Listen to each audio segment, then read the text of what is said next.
കാർത്തി, അരവിന്ദ് സ്വാമി എന്നിവരെ പ്രധാന കഥാപാത്രമാക്കി സി. പ്രേംകുമാർ സംവിധാനം ചെയ്ത ചിത്രമായിരുന്നു മെയ്യഴകൻ. ഗുഹാരത്വവും കുട്ടിക്കാലമൊത്തുമെല്ലാം ഓർമ്മിപ്പിക്കുന്ന ചിത്രം മനസ്സ് തൊടുന്ന ദൃശ്യ അനുഭവമാണ് സമ്മാനിച്ചത്. മനുഷ്യർ തമ്മിലുള്ള വൈകാരികമായ ബന്ധത്തെ അതിന്റെ തീക്ഷ്ണതയിൽ ആവിഷ്കരിക്കുകയായിരുന്നു ചിത്രം. തിയേറ്ററിൽ വർക്കാവാതെ പോയ സിനിമയ്ക്ക് OTT റിലീസിന് ശേഷം മികച്ച സ്വീകാര്യത ലഭിച്ചിരുന്നു.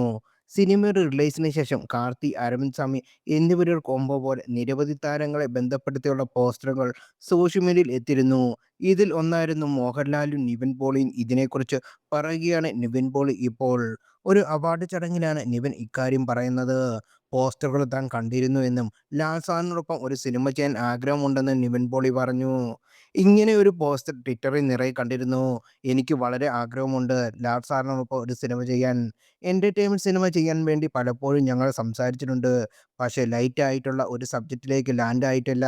അത് ചെയ്യാൻ പറ്റുന്ന ഒരു സംവിധായകൻ വരണം, റൈറ്ററും വരണം. അതിനൊക്കെ ഉള്ള കാത്തിരിപ്പിലാണ്. ഇതെല്ലാം സംഭവിക്കട്ടെ എന്ന് പ്രതീക്ഷിക്കാമെന്ന് നിവിൻ പോളി പറഞ്ഞു.